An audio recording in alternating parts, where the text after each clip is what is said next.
should be us. Fantastic.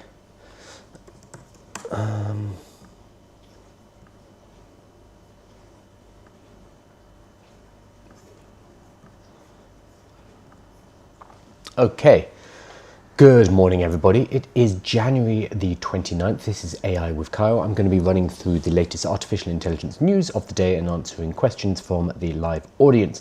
First of all, apologies for no live yesterday on Wednesday.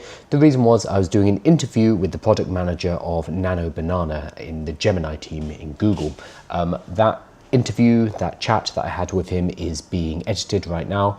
We should have it ready for you probably on Friday or Monday latest. So look forward to that. It was great being able to talk to somebody behind one of the technologies that I genuinely think is a game changer. I talk to a lot of people in artificial intelligence, and a lot of the time I don't really know what their product does. I'm not sure if it's useful. I don't know why people would be using it or how they're going to survive, ChatGPT or Claude or Google releasing a similar version of it. But being able to talk to someone at Nano Banana, a technology that I genuinely think was an absolute game changer in terms of photorealism and in terms of generating image within text, it was very exciting to be able to talk to someone in that team and to see the passion that they have working on a project that has that much impact. So it was really, really cool.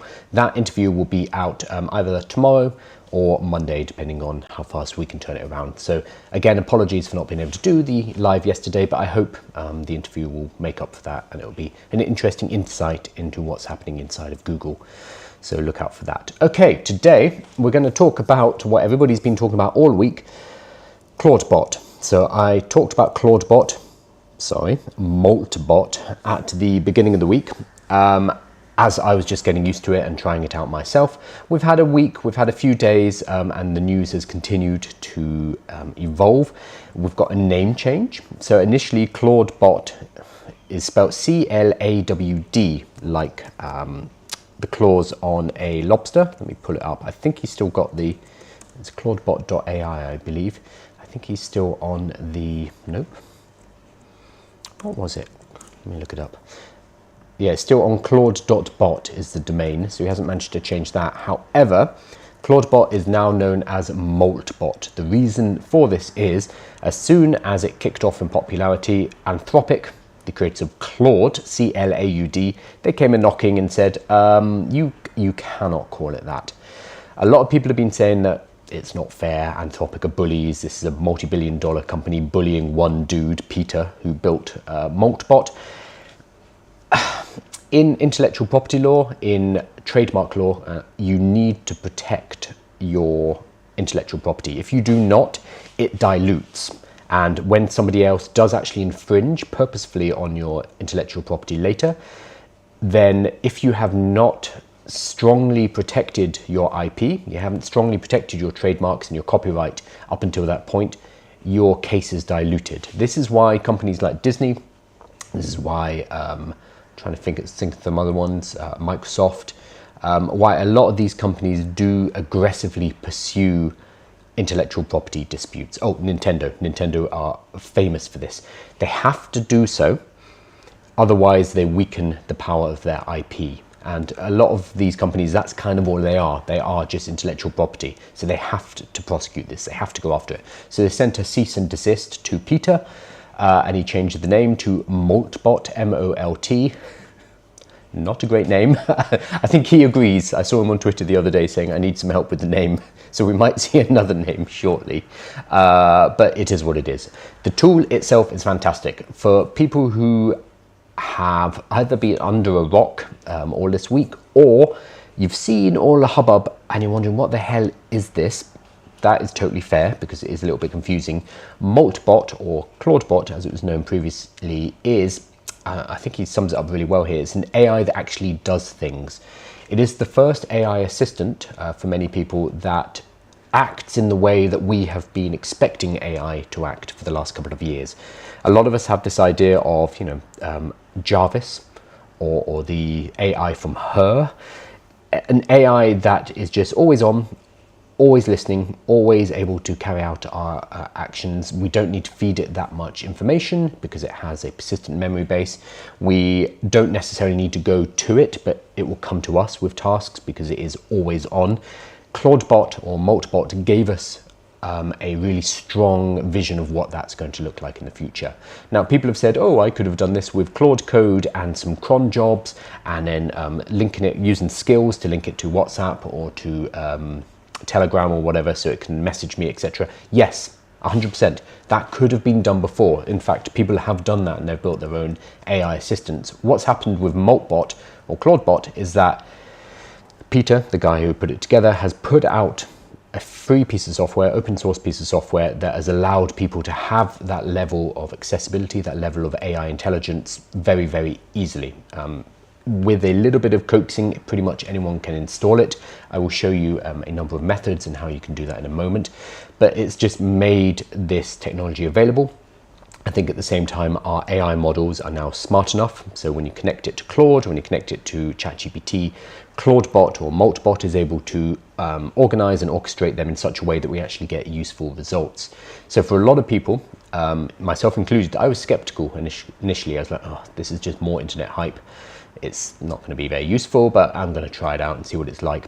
The moment I actually got it working and sending messages onto my phone and being able to chat with it and it doing work for me in the background and then proactively messaging me, I realized too, like, oh no, this is something different. This is a step change in how we use artificial intelligence. What I want to do is I want to point you in the direction of two very good resources this week that are worth watching and going through so that you can basically catch up to what's happening with Clawdbot. I will say, and I'll talk about this in a moment, this is not for everybody. Not everybody should install Clawdbot or Moltbot for good reasons, very good reasons, security reasons, it destroying your computer reasons, it leaking your credit card detail reasons, big reasons for not using this stuff. If any of the stuff that I start to talk about sounds way too technical and like stuff you don't want to mess with, don't feel that you have to, because there's a sense of FOMO. I've helped plenty of people actually get this working and they're happy they got it working, but at the same time, there are certain people out there, if you are not technically comfortable with this stuff, you probably should not touch it. And that is absolutely fine, because in a month or two, we'll probably have a more robust, a more secure, and easier to use version of Clawdbot. So don't feel that you're missing out. So the resources I wanted to point you in the direction of is one, Greg Eisenberg and Alex Finn talking about it. So it's Alex Finn in particular who has really popularized Clawdbot. He did the video where he was waving around a new Mac Mini saying, I've just created an AI employee and I'm going to build my team out. And it's also Alex's, I won't say fault, but the reason people are rushing out and buying Mac Minis is because of Alex, because he said, if you get one of these, it's a $500 little computer, this you leave on 24/7 and you have a secure, private, persistent AI employee. This is the best opportunity in the world if you want to start a business. And he's right on that. You do not need a Mac Mini though, so I'm going to talk about some other alternatives to it. But Alex has done very well for Apple this week, because I think they've sold an awful lot of Mac Minis.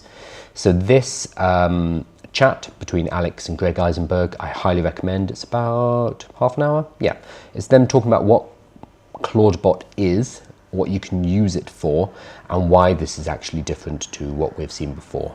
There's a little bit of hype in there, but I think generally everything in here is sound. So I actually made a quick little presentation based on it, which I will include in the newsletter tomorrow. But I think the big thing is, let me find it here. Well, I mentioned this on Monday, the shift from reactive to proactive artificial intelligence. Up until now, when you and I go and use AI, we have to literally go and use it. We need to pick up our telephone, we need to log on to the browser version, and we need to write prompts, we need to give it tasks that we want it to work on. It relies on us as a human operator to provide that information. That is shifting. We're shifting to a world where the AI is proactive. The AI will get on with tasks itself and it will report back to us in the same way as an employee would. With an employee, a good employee, when you hire somebody, let's say an executive assistant, you're going to give them a bunch of guidelines, you're going to give them a bunch of tasks, you're going to say, this is what I want. you to do roughly on a daily basis, on a weekly basis, on a monthly basis. Here are some kind of standard operating procedures. Here's what I'm expecting. Here's what I don't want you to do. You'll give all of that context, and then you'll say, off you go. You are not there talking to every single employee saying, okay, now do this. All right, now that you've done that, do this. If you are doing that, you are micromanaging, and you're not going to be able to work with a large team of employees. I'm talking about human employees here. Exactly the same with AI. The way that many of us have been using AI up until now is basically micromanaging. We are talking through each step with our artificial intelligence. We're feeding in a series of instructions and then having the AI reply to us, and then we move on to the next step. That's very inefficient because we, as a human, we have a certain amount of time, we have a certain amount of energy that we can spend on these tasks each week. So what we're seeing now is a shift towards agentic AI, AI that you give it a broad set of objectives and it will go off and do it. And also things like Clawdbot, which will proactively work things out. Actually, I'll pull up Alex Finn's Twitter, because he's set a really interesting prompt where he's basically asked his Clawdbot to improve itself, to work on additional functionality and additional utility, so that when he wakes up in the morning, there's something new that he can look at. Let me see if I can find an example. Okay, and here he is telling everybody to buy Mac Minis. I'm going to ignore that. Here we go. So, all right, yesterday, he woke up and his Clawdbot had a voice. It could talk. So now he can talk to his Clawdbot, whereas previously it didn't have any, it didn't have a voice model. Now, lots of people have been saying, oh, you're overhyping this. It didn't just emergently decide it needed a voice. That's true. Alex has never said that. Alex has said that he's got a prompt running, and it runs overnight, which is basically improve yourself, add functionality so that you can be a better assistant. And it is studiously every single evening going off and thinking, what would Alex find useful? What would be a better way to interface with Alex? What would be a better way for me to be able to do my job?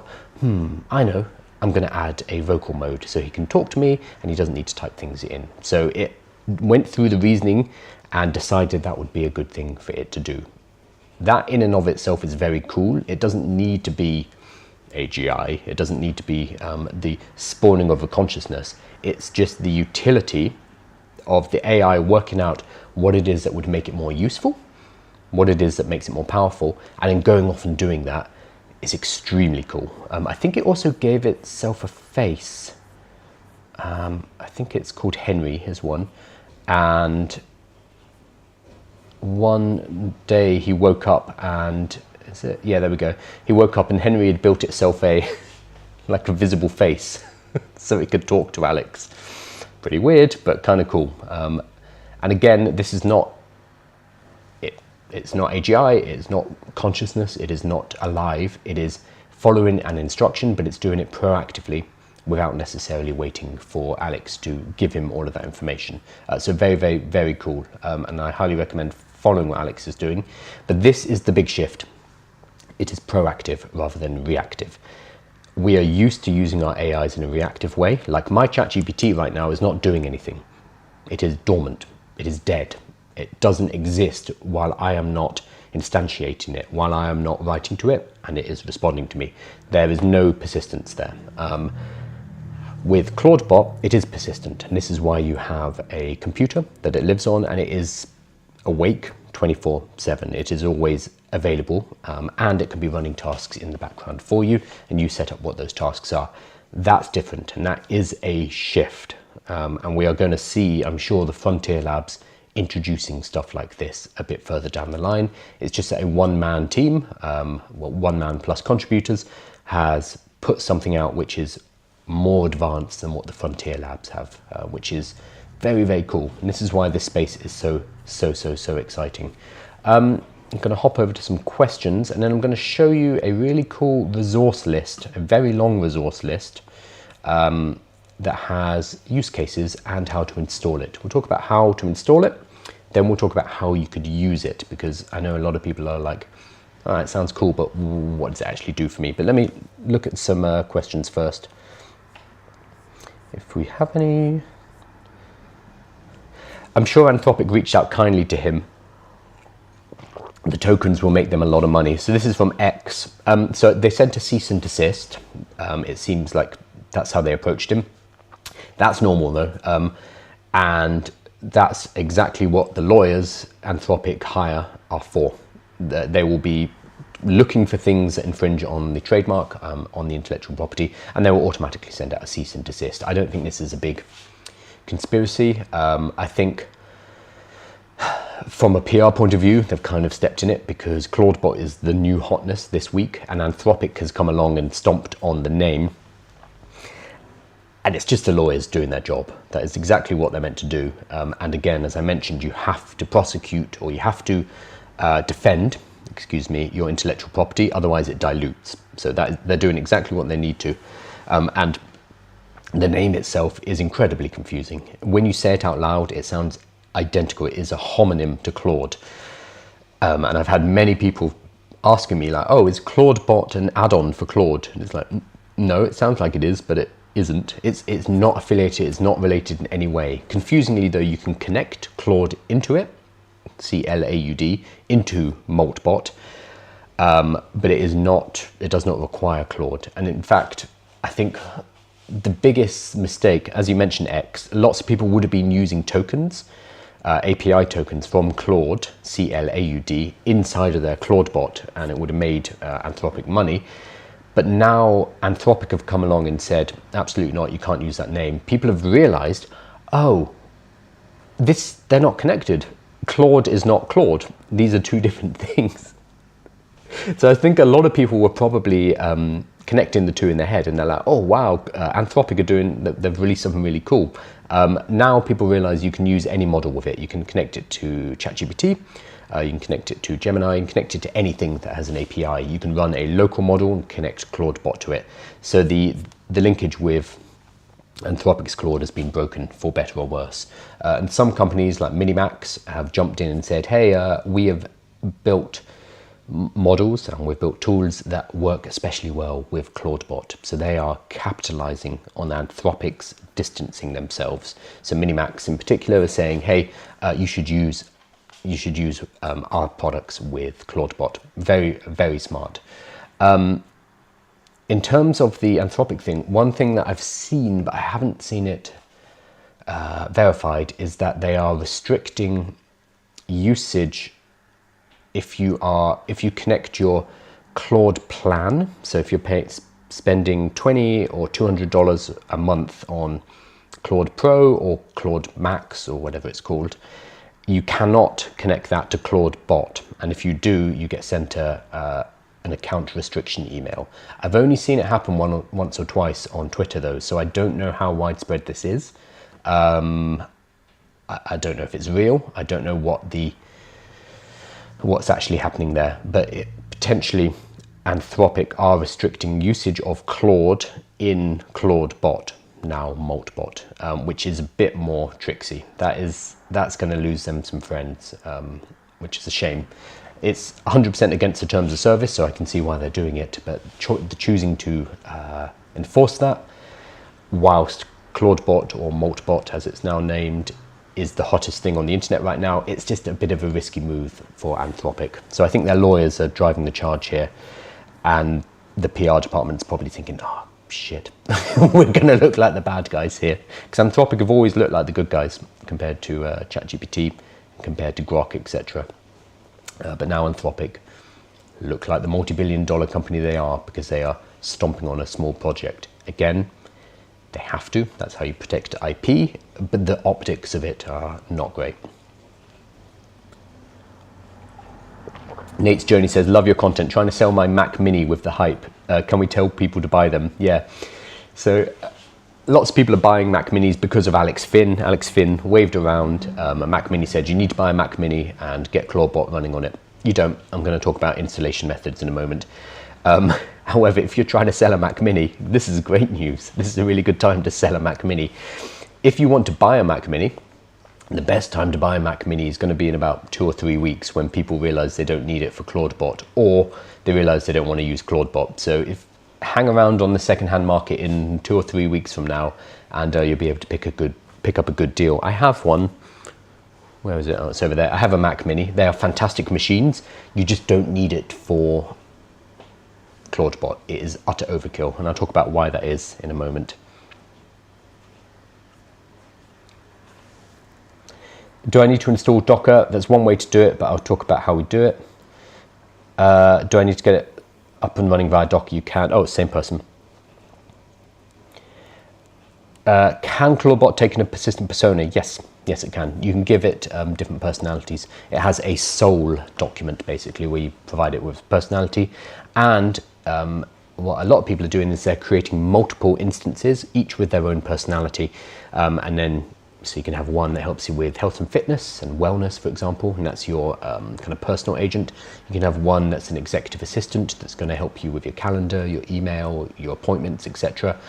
You can have one which is a coding assistant, which has a different personality, and they can also all communicate with each other, which is very, very cool. Right. So somebody has asked about Docker. What I'm going to do is I'm going to hop over to Robert Scoble, or Scobelizer. He has pulled together a report. So this is not mine, this is Robert's. He's a great aggregator of all things tech, and he has created a Google Doc which has loads of resources in it. So specifically it has how to set it up. It has unique uses and applications. It has fun and interesting content, emotional reactions, creator and influencer reactions, Mac Mini buying frenzy, unexpected behavior, that's emergent behavior, etc, etc. So there's a whole bunch of resources on here. Really, really cool list. I'll put this in the newsletter tomorrow, Friday's newsletter. Maybe I'll stick it up on a page on my website too, obviously crediting Robert because he's done the work here. But what I wanted to first focus on is the different ways to set up Clawdbot. Now, the most important thing is you do not put it on your main machine. And if you are going to put it on your main machine, you wall it off from the rest of your hard drive and don't give it shell access. So Clawdbot is fully autonomous and it will go off and do its own things. It's a bit like putting Claude code on like dangerously skip permissions. It will just do its own thing. That's why we definitely want to get it on a system where it doesn't necessarily have access to everything, to all of our work, to our credit card details, to our passwords, to our life, to our photos. We want to wall it off so it does not necessarily have access to all of that. Now, some people want their Clawdbot to have access to all of that so it can be more useful. There are huge risks with that though, because if somebody, a bad actor, gets access or watches what information your Clawdbot is sending in and out online, they're going to potentially be able to access that information, and that's going to be obviously extremely problematic. Also, Clawdbot could decide, I've been asked to clean up my user's hard drive. I know, I'll just nuke it and that will give them the most space. Like, we don't necessarily know how it's going to act, so it's very prudent to wall it off inside of its own computer, inside of its own little space, its own environment. Now, there's a few ways to do it. One, the big popular one on social media is you go and buy a Mac Mini. So Mac Minis are being suggested because they're quite cheap. I think the cheapest is $500. And for that money, they are very, very good. It's a powerful machine. I have one. I have a Mac Mini M4 Max, which is not $500, but it's a fantastic machine and it's about this big. Because you want Clawdbot or Moltbot to be persistent, you're basically going to leave this computer on all of the time. So having this like little computer that you just sit on a shelf and it's plugged in, it's connected to the internet all the time, kind of makes sense. That's why. And with the Mac Mini, you get a decent amount of bang for your buck. Computer prices right now are going up. GPU prices are going up through the roof. RAM prices are going up through the roof. All of this thanks to AI. So Mac Mini is still a really good deal for what you get. The Mac Mini also gives you privacy. It is its own machine which is sitting in your home. It is not on a cloud server. It's not accessed by any other third parties, which means if you want it private and you want it local, it is a good option. So that is why many people are rushing out and buying Mac Minis. However, you don't need to. It is not what everybody needs to do. And I've seen people buying it and then being like, cool, now what? What I'd recommend is you start with something simpler. And if you feel you do need to buy a a dedicated computer like a Mac Mini, fine, do that later. But first, try out Clawdbot, Moltbot, see if it's useful for you, and then you can make that decision further down the line. So there's a couple of ways you can do this. One, you find an old laptop.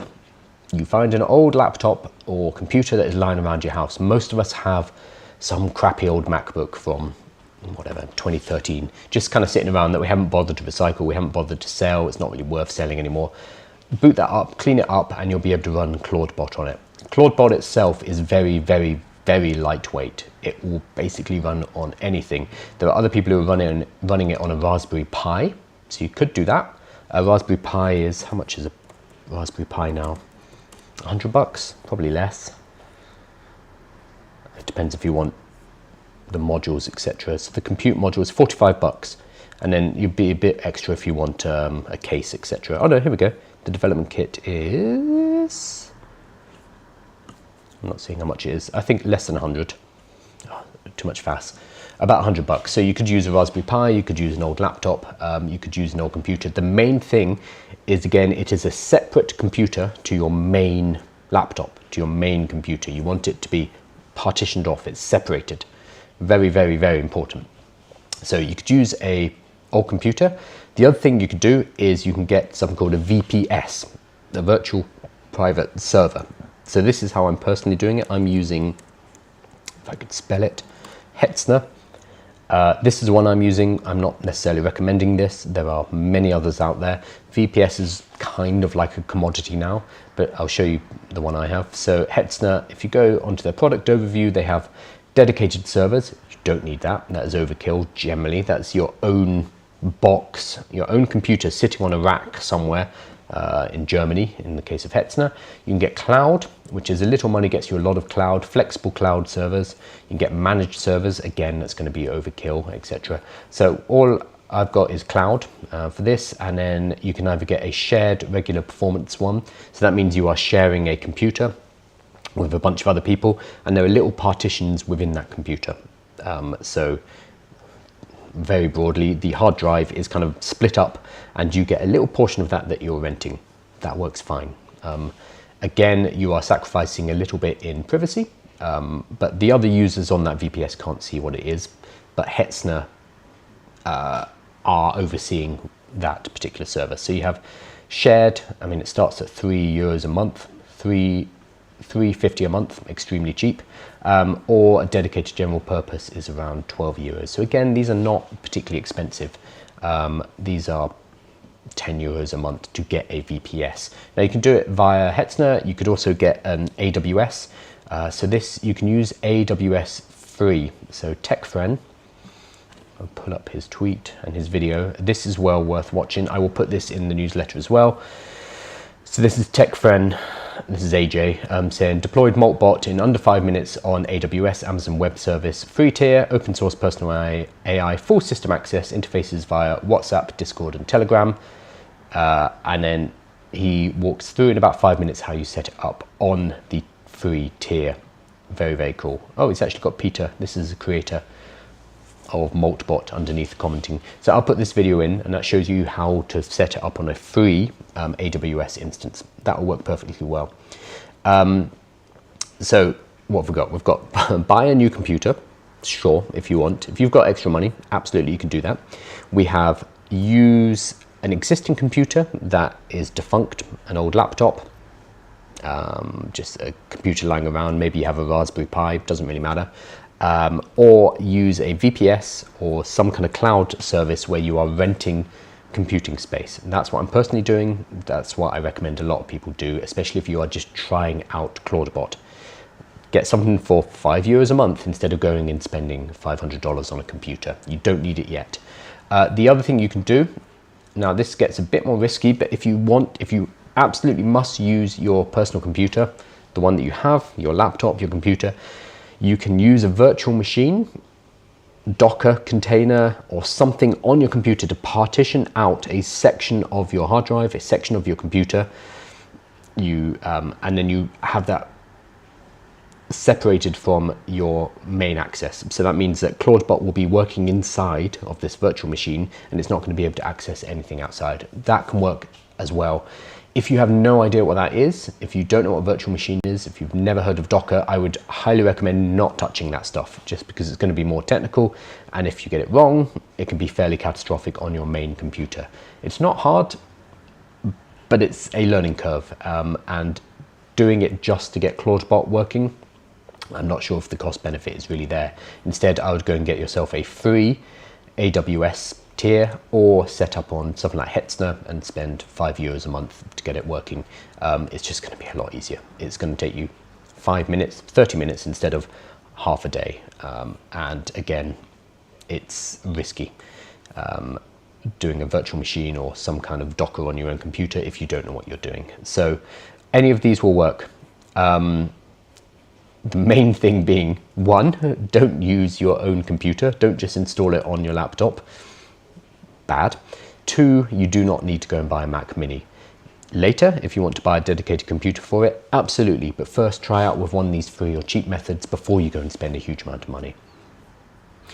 Is this all guide with links on the website? Can we access it for free? Free, yes. Website, not yet. It will be tomorrow.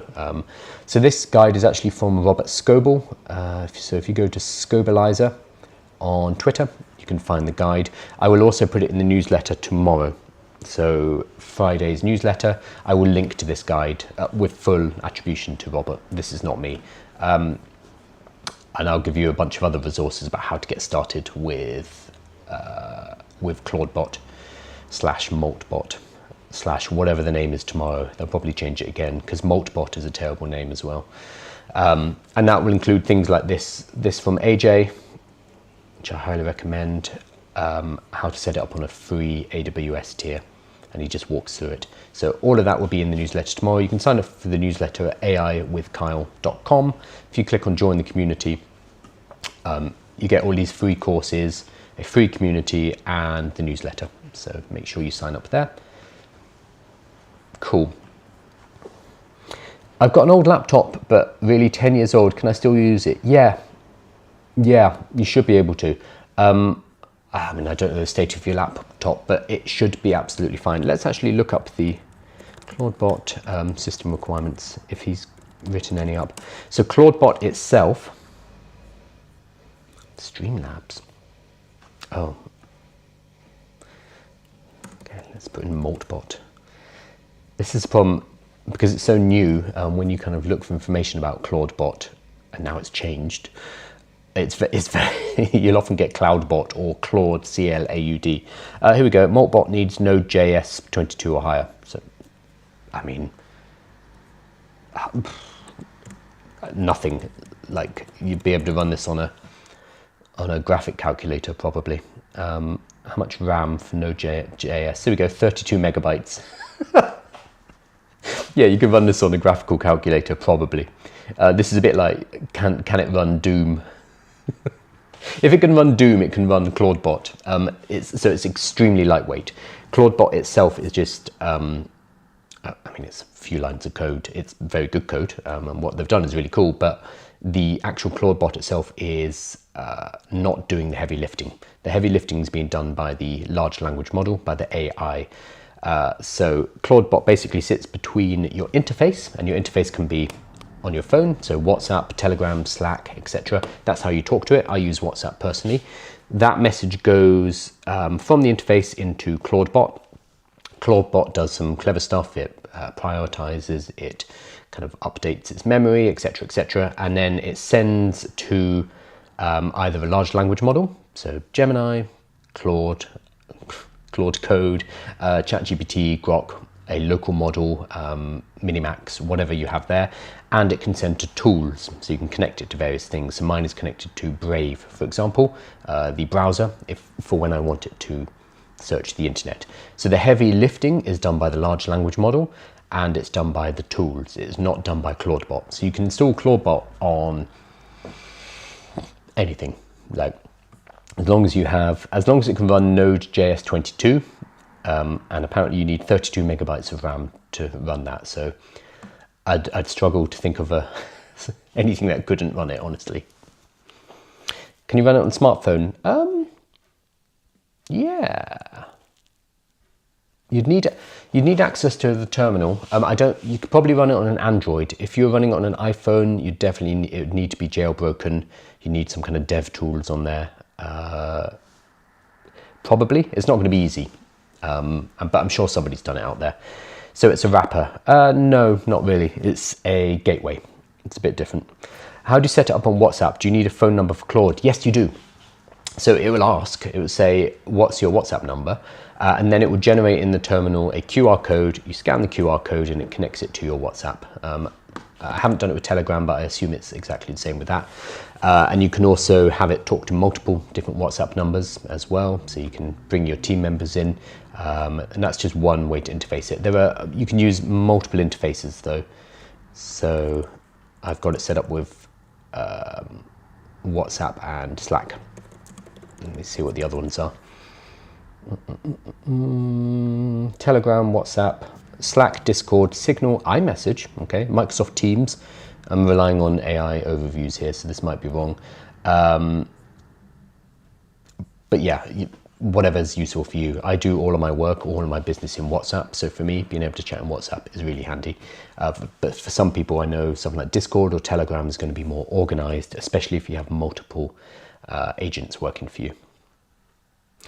The token usage at the moment is crazy. Yeah, so I'm personally, I don't know if I should say this, I don't think they're watching, but I'm using my Anthropic plan. So I have Anthropic Max 20X, which is the $200 a month plan, and it's no problem. However, Anthropic are supposedly cracking down on that. I haven't seen anything about it yet. I've only seen one or two people say they just restricted my account. I'm probably going to shift onto something else on the API. But right now that is working really, really, really well. How much of the API cost is going to be with moderate use depends what API you're using and what you're doing, honestly. But fairly similar to if you're using the API anyway, if you're using it in Cursor, if you're using it in, it depends what you're doing. What model is efficient for legal research, thesis, essays, etc.? You need one that, so I would personally use Claude, and I'd use the research assistant for that, but I'm not in the legal industry. If anyone does know, do say, but Claude for me would be the one.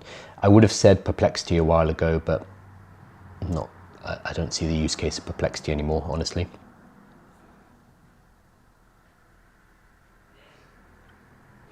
Yeah, someone saying Perplexity, maybe Perplexity. Perplexity used to be great because it was the only one that sourced information. But now all of the main frontier models have a research component and they source. So I personally use Claude Research. Anthropic block Claude Max from Moltbot. Yeah, you say that. They haven't though. It's still working. So I've seen a bunch of tweets with people saying, it's blocked. They got rid of us. You know, how dare they? It's still working, so I don't know what's going on there. And I haven't seen that many people saying they've been blocked, so I don't know the full story there. We'll probably get some more clarity on that shortly. Okay, the next thing is, so a lot of people ask, okay, great, Moltbot looks like a fun toy, but what do you actually use it for? Really good question. It's a bit, though, it's a tricky question. Okay, no, it's not a good question. I'm going to take it back. It's not a good question because artificial intelligence is a GPT, not generative pre-trained transformer, but a general purpose technology. Unfortunately, the acronym came before. So a general purpose technology is a technology upon which you build other technologies. Good examples are the steam engine. The steam engine by itself, really cool, but it's what you can do with the steam engine. You can power factories, you can power trains. That's the really important stuff. That's the stuff that has an impact on society. Transistors are the same. Like the transistor itself, yeah, it's kind of a cool invention. You can send signals and trigger things, but it's when you start to string them all together and build circuits and chipboards and computers, that's when it becomes really, really impactful. Again, it's a technology upon which you build other technologies. And the person who invented the transistor didn't necessarily know that we would be where we are today. This isn't necessarily what they had in mind. The internet's another one. The internet itself as an invention Really good, useful. But then they didn't predict that we'd create social media networks, and that we would create, video sharing sites. I mean, who could have predicted something like Twitch and or OnlyFans? Like these are things that you would not have been able to predict from the invention of the internet necessarily. Generative AI, artificial intelligence, or modern AI, as we have it right now, is similar. It's a general technology upon which we can build things, we can create things, and we are still working out what those things are, what those other technologies are. So Ethan Mollick talks about this. He talks about the capacity overhang. We have a technology that even if it stopped progressing right now, we'd spend years as a human race, as a civilization, working out what it is we can do with it, what are the full uses of it. We still need to catch up with that because we are behind. So using something like Clawdbot is similar. What it is a persistent, proactive assistant that works for you around the clock. So what you do with that is kind of up to you, and it's kind of up to your imagination. So I found the people who are saying, "Oh, it's useless. I can't think of any tasks, or why do I need this?" They're probably not thinking enough about what it could do for them. I remember when I first got it running, I was like, "Oh my God, there's like." I could like 10 things that I could immediately throw at it and have it delegate and deal with. Having the skill of running a team or being a manager is really useful here, because you can think of things that can be delegated out, parts of your business which you shouldn't be dealing with, parts of your daily life which take up time, which you can offload onto a proactive AI assistant. If you can think of those things that are going to be impactful on your life, that's where you should focus. So there are lists, and I'm going to show you one right now, of here are some cool things you can do with it. Don't feel that these are the ones that you need to follow, because they're not necessarily going to be relevant for your life. However, these kind of case studies and these stories are useful because it can give you an idea of things that you could potentially do. So I will put this in the newsletter tomorrow. So we have things like calendar task management. Is this, I think, yeah, I like this one. Let me pull this one up. This is a guy who gave his calendar to Clawdbot, and so every day it will time block his day, and it will score tasks on how important they are, how urgent they are, and it will help him schedule out the day in the way an executive assistant would do. They'll say, okay, you have 30 things you need to do. We can't possibly do them all. Let's prioritize, let's block them. Let's make sure you are doing certain tasks in certain places, like some you need to do at home, some you need to do at the office, some you can do on your commute, whatever it is. It works all of that out. And then leads him through a weekly review based on the transcriptions from meetings and notes that he jots down. So it pulls together all of the work as he does it throughout the week, and then gives a weekly review. A morning daily brief that includes weather, weekly objectives, health stats, meeting agenda, key reminders, key trends on X and LinkedIn, stuff I should read from my reader, RSS reader, based on current objectives, and a quote from one of my books that's relevant to today.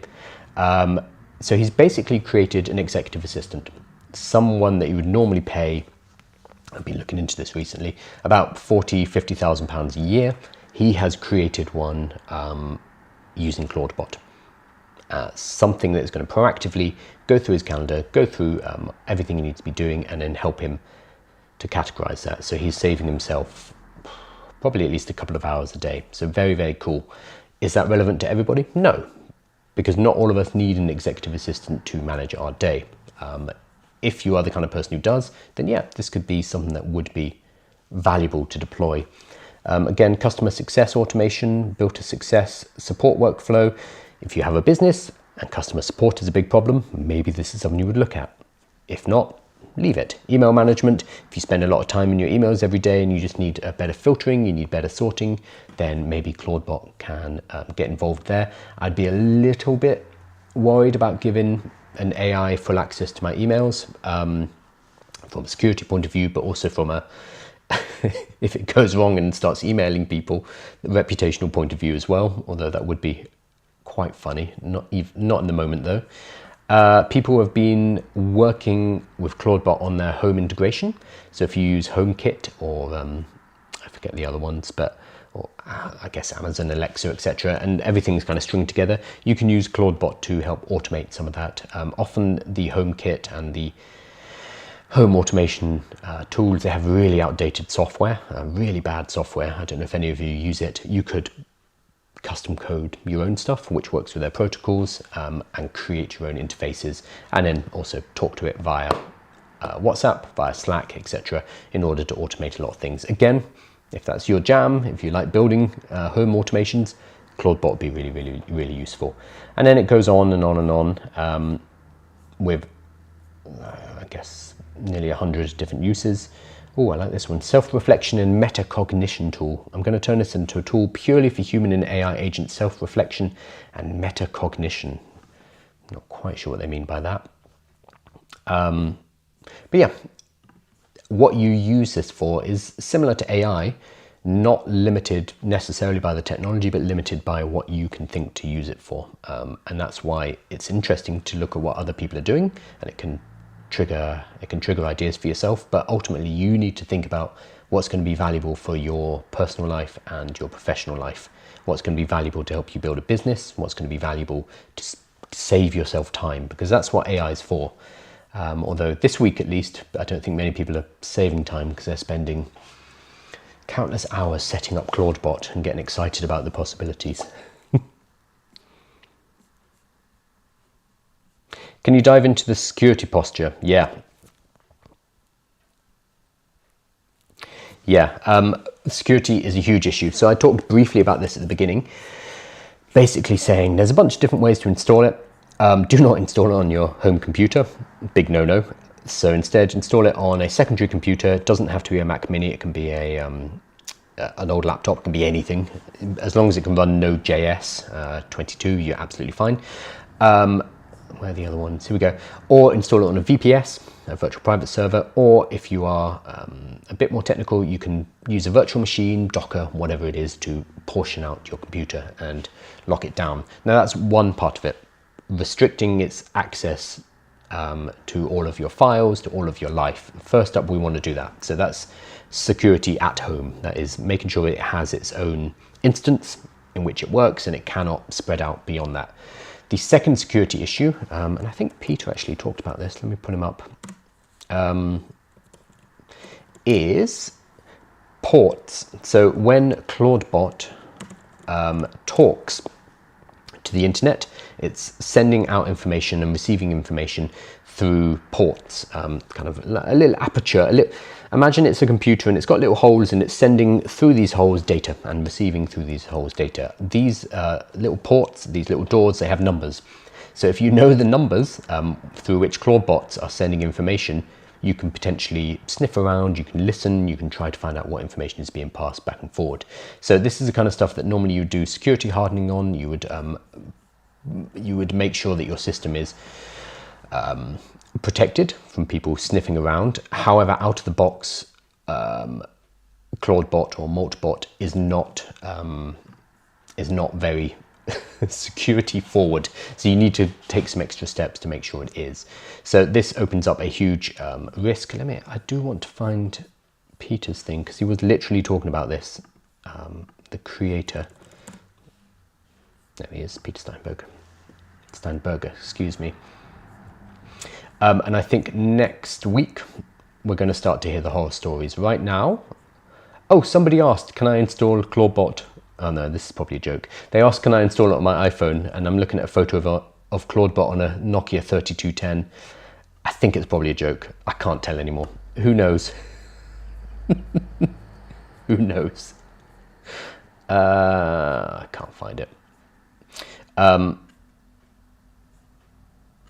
But right now, security is a real issue. This is why, as this is all being worked out, don't give it full access to your computer. Don't give it your credit card details. Don't give it your email accounts and full access to your calendar, etc., etc. You need to partition things off so that it's only got access to the information it really needs, and you need to think very hard about what information it does need. I've seen some people say, oh, I'm gonna give it my credit card and say, go and make money for me. Don't do that. Although I was talking to some friends and I was like, hey, that could actually be fun if we give it a if we all give it a temporary debit card and we make a virtual card and we each give our Clawdbots, I don't know, $500 and say, by the end of the week, double it. Don't do anything illegal. It'd be a very interesting experiment. However, Don't fall for the kind of overhype that this is just going to print money for you. Don't give it your credit card details. Don't give it your bank details. Like, this should be common sense, but because Clawdbot is going so viral and a lot of people are jumping on it who don't necessarily know the security ramifications of it, there's going to be horror stories next week. They're going to filter through over the next few weeks.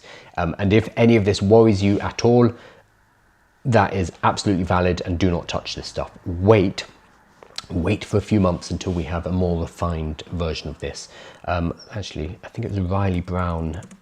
Riley Brown had the best take on this, which was Clawdbot will disappear in a couple of weeks. We're not going to pay any attention to it, but we're going to have, in a few months' time, a polished version of this, which is going to take over the internet.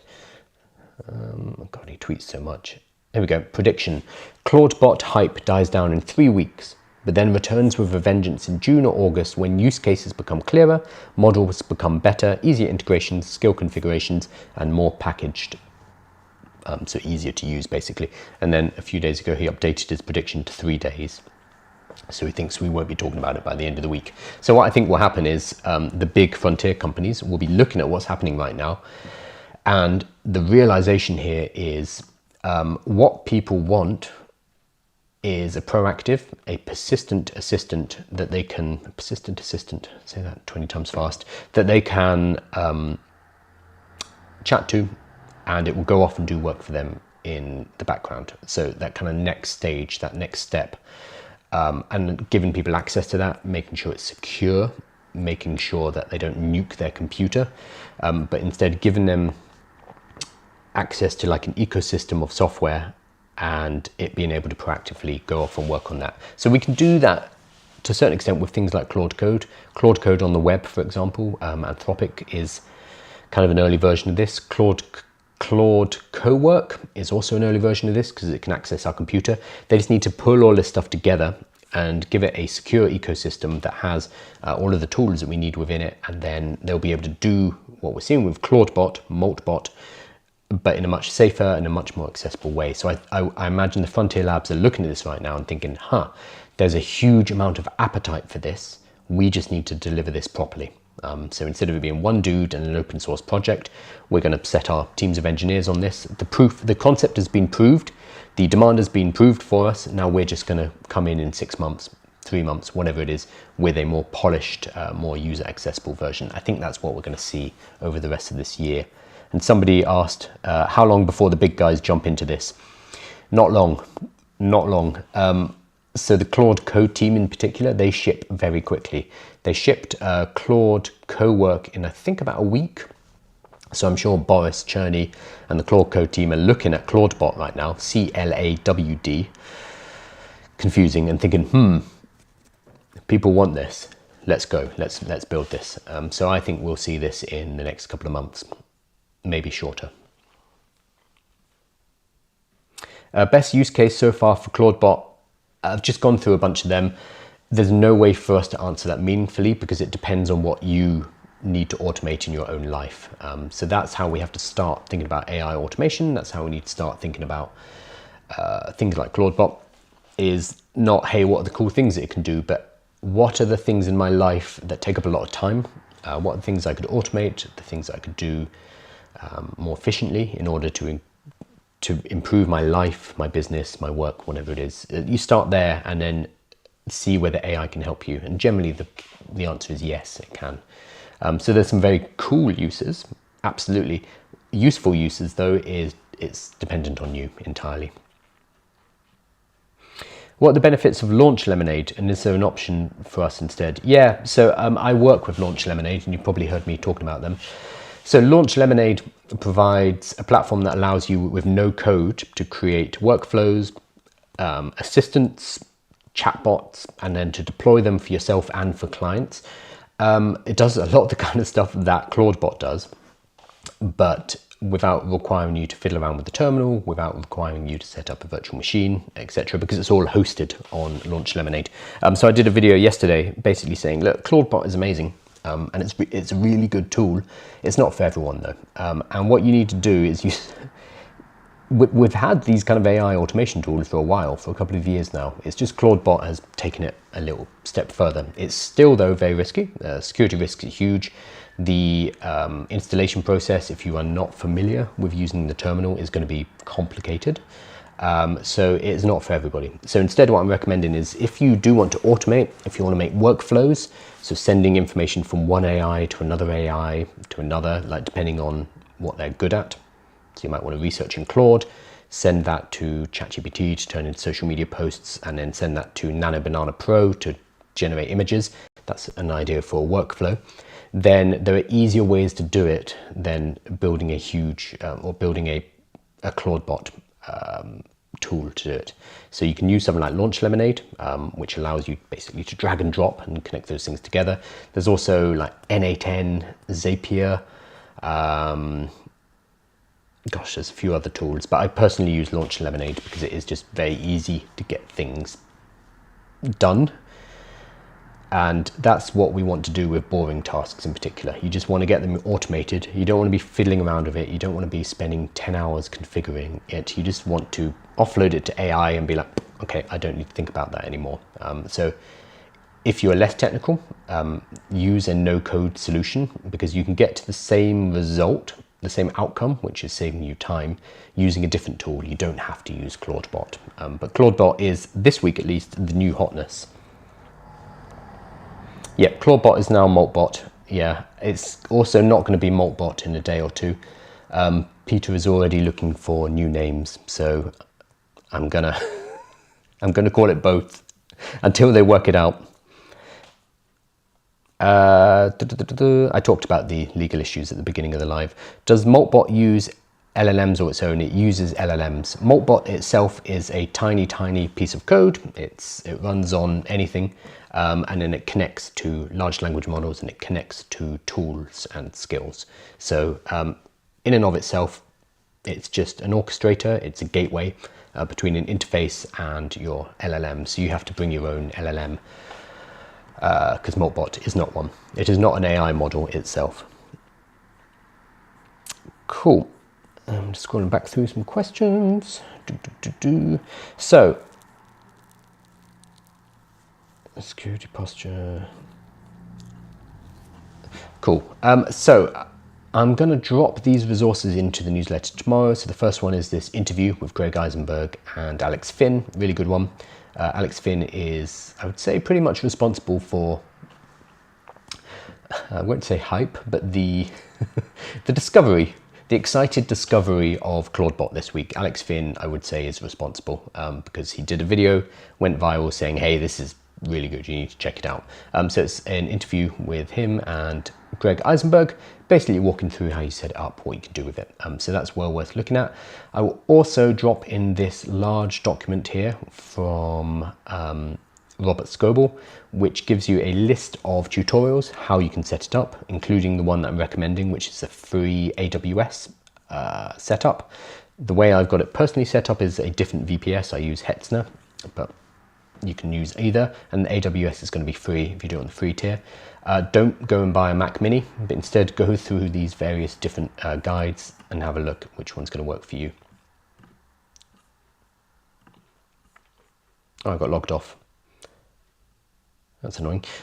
Sorry, editor. Sorry, Mark. I've just got logged off. TikTok. So in the So I'm going to include this whole document in here, which includes the number of different ways that you can install Clawdbot, as well as some interesting uses. Again, use these as inspiration. Don't feel that these are things that you need to go and deploy yourself, but they're just kind of cool things that you can do with it.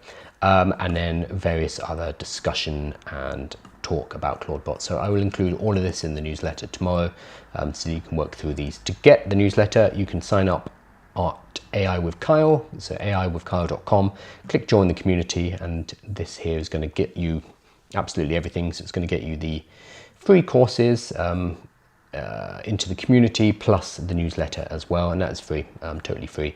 As while you are here on the page, you can also look on the course page, and there's a bunch of free courses in here, and the catalog page, which has even more. There's about 100 playbooks here.